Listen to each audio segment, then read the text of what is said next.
যদি আমার দেশের আমার রাজ্যের কোন একটা পরিচিত নাগরিকের কষ্ট হয়, সে হিন্দু হোক মুসলমান হোক, যেই হোক খ্রিস্টান হোক দলিত হোক আদিবাসী হোক, বাংলার কোন মানুষ ঘরে বসে থাকবে না। যেমন সিএর জন্য, যেমন এনআরসির জন্য, যেমন নোংরা আইনের জন্য, যেমন ওয়াকফ আন্দোলনের জন্য রাস্তায় নেমে প্রতিবাদ করেছে, জাতি ধর্ম বর্ণ নির্বিশেষে গোটা বাংলাকে অচল করে আবার প্রতিবাদে নামতে বাধ্য হয়েছে। কথা ঠিক না ভুল বলছে? মজাক পেয়েছেন এগুলো আপনারা, মজাক করতে জনগণের লজ্জা লাগে না আপনাদের? জনগণকে মজাক করছেন আপনারা। একবার আধারের লিংক করো, প্যান কার্ডের লিংক করো, একবার ভোটার কার্ডের লিংক করো, ব্যাংকে যাও, এখানে লাইন দাও, ওখানে মজাক হচ্ছে। কোন অভদ্র অসভ্য নির্লজ্জা নেতাগুলোকে কোনোদিন দেখলাম না লাইনে দাঁড়িয়ে ব্যাংকের আধার কার্ডের লিংক করছে। কথা বলছেন না? দেখেছেন কোনোদিন আপনারা? দিনের পর দিন, মাসের পর মাস, বছরের পর বছর কিছু না কিছু একটা লাগিয়েই রেখেছে। ওই অভদ্র নেতাগুলোকে মাঝে মাঝে লাইনে দাঁড় করাবে।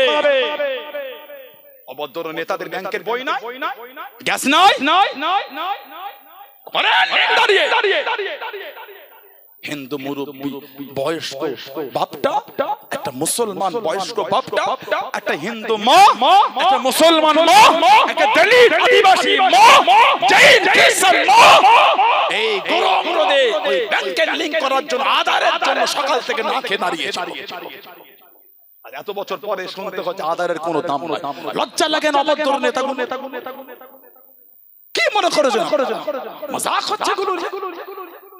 জনগণের কাজ নেই, কর্ম নেই, ব্যবসা নেই, চাকরি নেই, কিচ্ছু নেই, কর্ম নেই, খালি লিংক করতে করতে জীবন কেটে দেবেন। কাজ করে সেই 14 প্রতিশ্রুতি এসেছিল, প্রত্যেকের খাতায় সেই আপনার ওই সুইস ব্যাংকের টাকা 15 লাখ দেওয়া হবে, ভরে দেন। আমরা 2 বছর কাজ কাম বন্ধ করে আমরা খালি এসব লিংক করতে ব্যস্ত থাকবো। কোন আমাদের অসুবিধা? যত রকম ডকুমেন্টস চাইবেন তাই দিয়ে দেব। 100 ফুট নিচে থেকে মাটির তলা থেকে ডকুমেন্টস তুলে আমরা সাবমিট করব। প্রত্যেকের খাতায় 15 লাখ দিয়ে দেব। কথা বলছেন না? কি রে ভাই, চোখের নিল, হাতের নিল, টিপ নিল, এটা নিল, ওটা নিল, কি একটাই ডকুমেন্টস হবে, কি আধার কার্ড। কি মেহনত! বুড়ো বাপটা হাঁটতে পারে না, রিকশায় করে, ভ্যানে করে, গাড়ি করে নিয়ে গিয়ে সেই কোথায় একটা আধারের হলো, সপ্তাহে একবার হয়, 300 জনের লাইন, 500 জনের লাইন, সকালে গিয়ে বসে আছে, বেলা 5টার সময় না খাওয়া না দাওয়া, গোসল নেই, কিচ্ছু নেই, পানি ছিল শেষ হয়ে গেল, ভাই দাও না, আমাকে পিপাসা লেগেছে, না খেয়ে না পান করে ওই টিপ ফিপ দিয়ে চোখ ছবি ছবি এটা ওটা মুষ্টি ঠ্যাং করে আধার কার্ড। এখন আবার কোনো দাম নেই। এগুলো কি হচ্ছে রে ভাই? তাহলে আমাদের ব্যাংকে লিংক করলেন কেন? কথা বল না, ঠিক বল। জনগণকে মজাক করবেন না। ক্ষমতা চিরস্থায়ী নয়, ক্ষমতা কিন্তু ক্ষণস্থায়ী মধ্যে রাখবেন। ফেরাউন, সাদ্দাত, হামান, নমরুদ তারা রাজত্ব করেছিল, সব ছিল তেল হয়ে হয়ে। ফেরাউন কম দাদাগিরি দেয়নি, হামান, সাদ্দাত, নমরুদ কম দাদাগিরি দেয়নি, তেল হয়ে। অত জনগণের উপর অত্যাচার করা ঠিক না। সারে হিন্দু হোক, মুসলমান হোক, জৈন হোক, খ্রিস্টান হোক, দলিত হোক, আদিবাসী হোক, পাঞ্জাবি হোক, গুজরাটি হোক, বাক্সমারাঠি হোক, শিখ হোক, বৌদ্ধ হোক, যাই হোক, মানুষের উপর জুলুম করুন। আল্লাহ রাসূল সাল্লাল্লাহু আলাইহি ওয়াসাল্লাম বলেছেন, মাজলুমের বদদুয়া আল্লাহর দরবারে কবুল হয়ে যায়। সারে হিন্দু হোক, মুসলমান হোক, যেই হোক, সবাই কিন্তু আল্লাহর বান্দা। কথা বলে না? হুজুর বলেছে মাজলুমের বদদুয়া থেকে বাঁচার চেষ্টা করো। মাজলুম অত্যাচারী চলো, যখন আল্লাহর দরবারে বদদুয়া করে আল্লাহ আর ওই বান্দা মাজলুমের মধ্যে এখানে কোনো পর্দা থাকে না, তার বদদুয়াটা আল্লাহর দরবারে কবুল হয়ে যায়। অত সহজ নয়। জনগণকে কাঁদাবেন, কি হবেন, জীবন হতে পারবেন না। এসি রুমের ভেতর থেকে আপনাকে আপনার লোকেরা মুখে থুতু ছিটাতে ছিটাতে যেই দিন রাস্তায় নামাবে, সেদিন আপনি বুঝতে পারবেন জনগণের উপর জুলুম করা অত্যাচারটা কি। কোন মুসলমান হিন্দু নামাবে, আপনার লোক আপনাকে নামাবে। মজাক হচ্ছে গুলো, মজাক হচ্ছে না। 3 বার করে ভোটার লিস্ট চেঞ্জ হয়েছে। এই তো কদিন আগে নতুন ভোটার লিস্ট আসে না আমার এসেছে নতুন ভোটার লিস্ট এই কদিন আগে। ও বাবা, সেই আগে একটা সাদা মতন থাকতো, সে ছবির পাশে একটা চকচকে স্টিকার থাকতো, তারপর আর এক রকম হলো লাল পাড়া, এখন আবার এরম আগে লম্বা লম্বা, এখন আবার চওড়া। এই রিসেন্ট আমার ভোটার লিস্ট এসেছে চওড়া। 3টে ভোটার কার্ড চলে এলো আমার জীবনে। তাহলে মুরব্বী কোন জীবনে কি হয়েছে? ঠিক না ভুল বলছি? কি রে বাবা,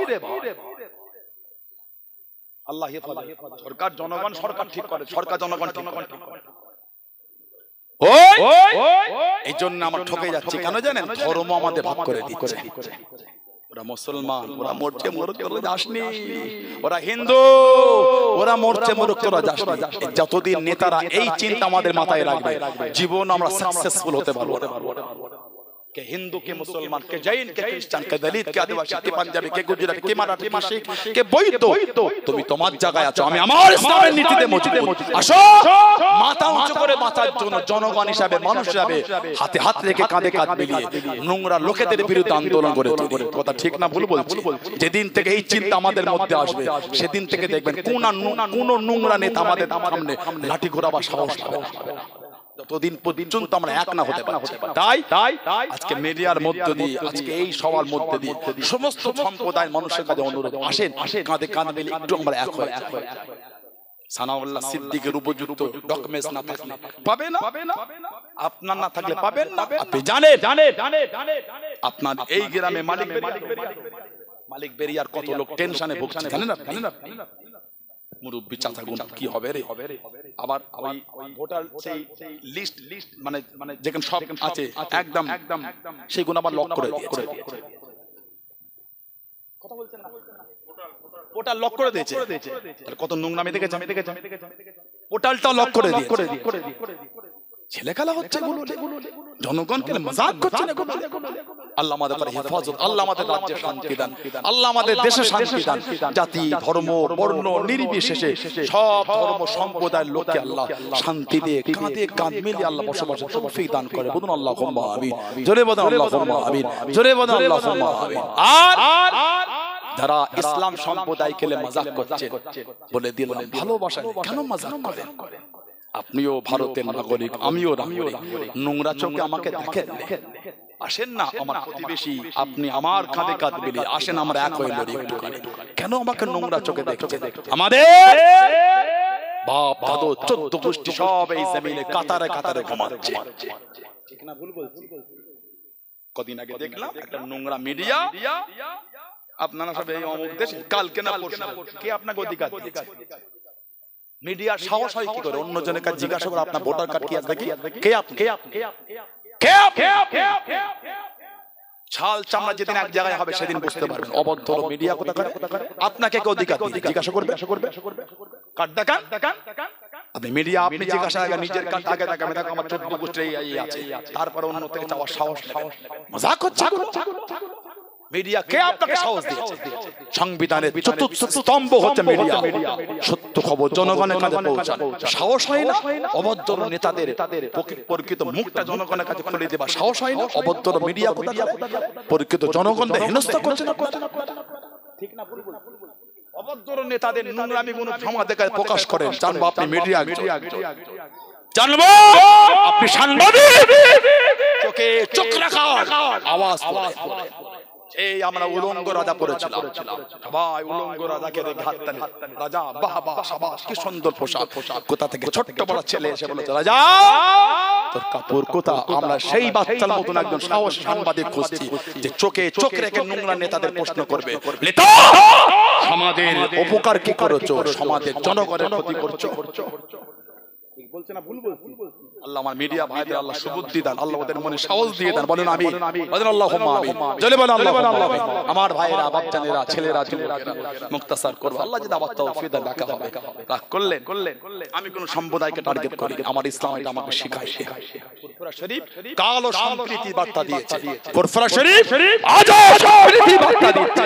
ফুরফুরা শরীফ ইনশাআল্লাহ আমরা সম্প্রীতি বার্তা দিয়েই যাব। বলুন আল্লাহুম্মা আমিন। এটা আমার মুরব্বিদের শিক্ষা, এটা সম্প্রীতি শেখাও। ইসলাম মানুষকে ভালোবাসতে শিখেছে, ইসলাম মানুষকে ঘৃণা করতে শেখায়। ঠিক না ভুল বলছি? ইসলাম মানুষকে ভালোবাসতে শিখিয়েছে।